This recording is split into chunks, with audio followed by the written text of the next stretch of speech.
Hello friends, welcome to Gayatri guides. तर S3ची question paper आहे न्यू ट्रेंड्स इन एज्युकेशन, शिक्षणातील नवीन विचार प्रवाह. या क्वेश्चनचे जे काय अनालिसिस आहे ते या ठिकाणी आपण करूया. सगळ्यात पहिला प्रश्न होता रिकाम्या जागी योग्य शब्द लिहायचे होते. ठीक आहे. आपल्या व्यवसायातील समस्या शास्त्रीय पद्धतीने सोडवणे म्हणजे काय, तर कृती संशोधन म्हटलं जातं किंवा कृती संशोधन होय याचा आन्सर असणार आहे. ज्ञान रचनावादानुसार शिक्षकांची भूमिका डॅश असणे अपेक्षित आहे, तर इथे काय येणार आहे, सक्रिय असणे अपेक्षित आहे असं उत्तर असणार आहे.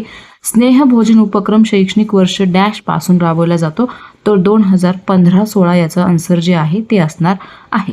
1995-96 जे आहे ते काय आहे, मध्यान्ह भोजन योजना आहे. भरपूर विद्यार्थी कन्फ्यूज झालेले आहे, तर इथे 2015-16 आन्सर येणार आहे. एखादे कार्य करण्यापूर्वी ते कसे करावायचे या संबंधीचा डॅश तयार करणं म्हणजे काय, तर याचे इथे येणार आहे आराखडा तयार करणं म्हणजे काय, तर नियोजन असणार आहे. नेक्स्ट क्वेश्चन होता जोड्या लावायच्या होत्या. आचारसंहिता कशासाठी असते, शिक्षकांसाठी असते की शिक्षकांना योग्य वळण लावण्यासाठी ती असते. मुलाखत म्हणजे काय, तर ज्यामध्ये भाषिक क्षमता असते किंवा ज्ञान जे आहे ते तपासलं जातं. नंतर आहे एका वाक्यात उत्तर लिहायची होती. संशोधन म्हणजे काय, तर ज्या काही डे टू डे लाईफमध्ये येणाऱ्या समस्या आहे त्या सोडवण्याचं जे काम असतं त्याला म्हणायचं आहे संशोधन. म्हणजे काय, तर दिवसेंदिवस किंवा शाळेच्या कामकाजामध्ये येणाऱ्या ज्या काही समस्या आहेत त्या सोडवणं म्हणजे संशोधन असणार आहे. ज्ञान रचनावाद म्हणजे काय, तर पूर्वज्ञानाच्या आधारावर विद्यार्थी किंवा कोणीही जेव्हा नवीन ज्ञान रचतो किंवा नवीन ज्ञानाचा पाया घालतो तेव्हा त्याला म्हणायचं आहे ज्ञान रचनावाद. ठीक आहे. 60 ते 80 शब्दांमध्ये आन्सर लिहा. नवोपक्रमाची वैशिष्ट्ये IMP मध्ये दिलेलं होतं.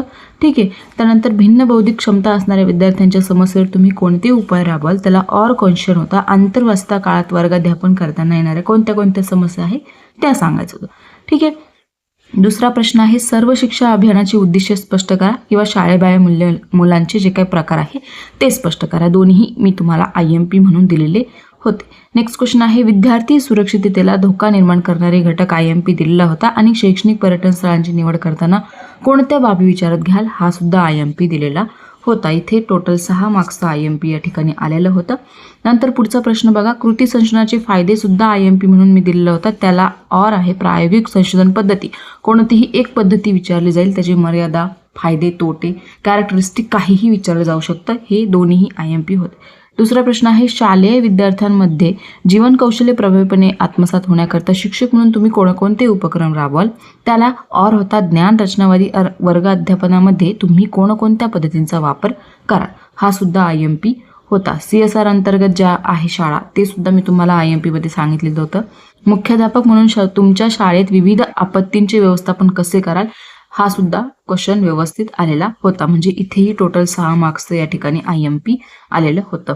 नेक्स्ट क्वेश्चन आहे अध्ययन अध्यापन नवीन विचार प्रवाहाचा वापर तुम्ही कसा कराल, त्याला ऑर क्वेश्चन होता.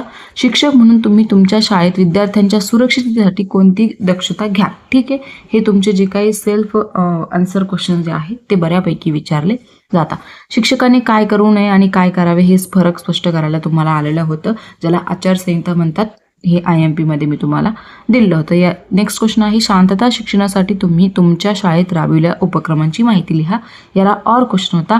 अध्ययन अध्यापनामध्ये टेलिकॉन्फरन्सिंगचे जे काय आयोजन करताना पूर्वतयारी कशी कराल किंवा कोणती काळजी घ्याल, हा सुद्धा IMP मध्ये दिलेला होता. इथे टोटल 8 मार्क्सचं IMP होतं. म्हणजे जवळपास 20 मार्क्सची क्वेश्चन पेपर या ठिकाणी IMP मध्ये तुम्हाला आलेली होती. आणि बाकीचे जे काही क्वेश्चन्स असतील IMP मधले 1 मार्क्सचे क्वेश्चन आहेत त्यातले बरेचसे क्वेश्चन आपल्या नोट्समध्ये आपण कव्हर करून घेतलेले आहे. आचारसंहिता म्हणा किंवा मग ह्या सगळे जे काही क्वेश्चन्स जे आहे बऱ्यापैकी आपण त्या ठिकाणी कव्हर केलेले आहे. जर तुम्ही व्यवस्थितपणे रीडिंग केलेली असेल तर तुम्हाला ते समजेल. आय होप सो तुम्हाला पेपर चांगले गेलेले असेल. आजचा जो काही पेपर आहे S6 असेल आणि F6 असेल, दोघांची क्वेश्चन पेपर आपल्या चॅनलवर अपलोड करा किंवा टेलिग्रामला मला पर्सनली सेंड करा, जेणेकरून आपण त्यांचं ॲनालिसिस करून घेऊया. ठीक आहे. भेटूया पुढच्या व्हिडिओसोबत. Bye bye. Take care.